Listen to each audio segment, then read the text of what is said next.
Hi friends, welcome to my channel. ఈరోజు నేను egg బుజ్జి చేస్తున్నా. ముందుగా స్టవ్ వెలిగించుకోవాలి. స్టవ్ వెలిగించుకొని ఒక గిన్నె పెట్టుకోవాలి. గిన్నె పెట్టుకొని అందులో తగినంత నూనె వేసుకున్నాను. నూనె వేసుకున్న తర్వాత నూనె కొద్దిగా వేడెక్కిన తర్వాత అందులో కొద్దిగా గరం మసాలా వేసుకోవాలి. నేను ఇంట్లో తయారు చేసిన గరం మసాలాని వాడుతా. అదే కొద్దిగా గరం మసాలా వేసుకున్న తర్వాత ముందుగా కట్ చేసి పెట్టుకున్న ఉల్లిగడ్డలను వేసుకోవాలి. ఉల్లిగడ్డలు మంచి కట్ చేసి పెట్టుకున్నా కదా, అవన్నీ వేసేసుకోవాలి. వేసుకున్న తర్వాత అవి ఒక స్పూన్తోని కలుపుకోవాలి. ఒక నిమిషం పాటు కలుపుకోవాలి. ఉల్లిగడ్డ అనేది బ్రౌన్ కలర్ వచ్చేదాకా వేయించుకోవాలి. ఈ ఎగ్ బుజ్జి అనేది చాలా టేస్టీగా ఉంటుంది. ఒకసారి మీరు ఇలా ట్రై చేసి చూడండి.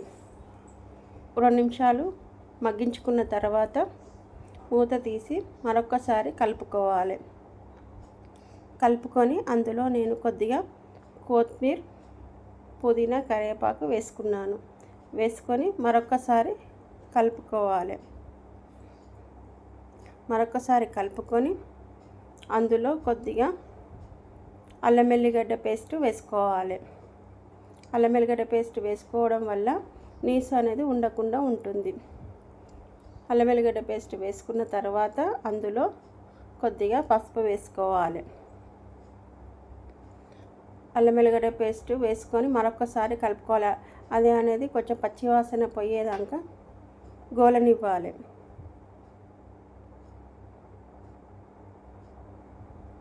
కొద్దిగా గోలిన తర్వాత అందులో కొద్దిగా పసుపు వేసుకోవాలి. పసుపు కొద్దిగా అయితే సరిపోతుంది. కొద్దిగా పసుపు వేసుకొని మరొకసారి కలుపుకోవాలి. ఈ ఎగ్ బుజ్జి అనేది పప్పులోకి, సాంబార్లోకి అయితే చాలా బాగుంటుంది. ఒకసారి ఇలా నేను చేసినట్టు ఒకసారి ట్రై చేసి చూడండి, మీకే నచ్చుతుంది. ఉల్లిగడ్డ ఉడికిన తర్వాత అందులో కావలసినంత కారం వేసుకోవాలి. నేనైతే కొద్దిగానే వేసుకున్నా. ఒక 2 స్పూన్ల కారం వేసేసుకొని అందులో సరిపడేంత ఉప్పు వేసుకోవాలి. నేనైతే కొద్దిగానే ఉప్పు వేసుకున్నా. కొద్దిగా ఉప్పు వేసుకున్న తర్వాత ఒకసారి కలుపుకోవాలి. ఈ ఎగ్ బుజ్జి అనేది ఒక 10-15 నిమిషాలలో రెడీ అయిపోతుంది. అందులో కొద్దిగా మిరియాల పొడి వేసుకున్నా. కొంచెం ఘాటుగా టేస్టీగా ఉంటుందని కొద్దిగా మిరియాల పొడి గిట్ట వేసుకున్నా. వేసుకొని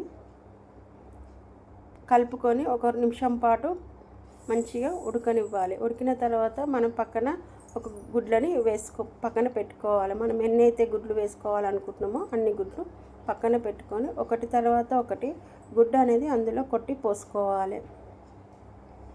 నేను సరిపడేంత గుడ్లు వేసుకుంటున్నాను.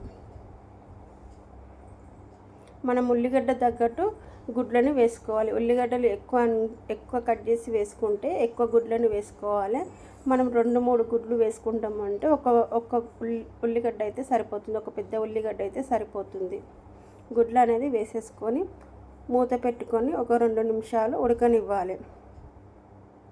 ఉడికిన తర్వాత మూత తీసి ఒక్కసారి కలుపుకోవాలి. ఈ ఎగ్ బుజ్జి అనేది చాలా టేస్టీగా ఉంటుంది. పిల్లలు అయితే ఇష్టంగా తింటారు. ఎందుకంటే చాలా మటుకైతే ఎగ్ అని ఆమ్లెట్ అట్లా వేసుకుంటారు కదా. ఆమ్లెట్ కన్నా ఇట్లా తొందరగా అయిపోతుంది. చాలా టేస్టీగా ఉంటుంది.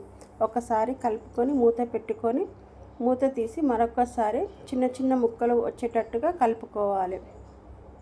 ఫస్టే గుడ్లు పోసి కలిపితే అది అనేది నీసు వాసన అనేది వస్తుంది. అందుకే ఒక 2 నిమిషాల పాటు మూత పెట్టుకొని తీసుకొని మరొకసారి మంచిగా కలుపుకోవాలి.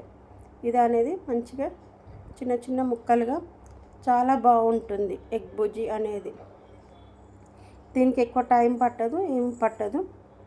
ఒక 10-15 నిమిషాలలో అయిపోతుంది. ఎవరైనా చుట్టాలు వస్తే తొందరగా చేయాలనుకుంటే పూరీలోకి, చపాతీలోకి అయితే చాలా బాగుంటుంది. ఒకసారి ఇలా చేసి ట్రై చేయండి.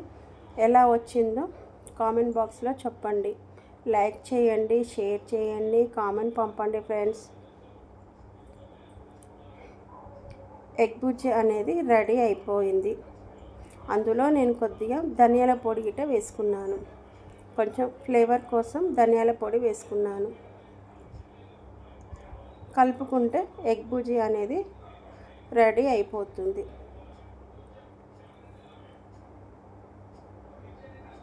ఎగ్ బుజ్జి రెడీ అయిపోయింది. లైక్ చేయండి, షేర్ చేయండి, కామెంట్ పంపండి ఫ్రెండ్స్. చూసినందుకు థ్యాంక్ యూ.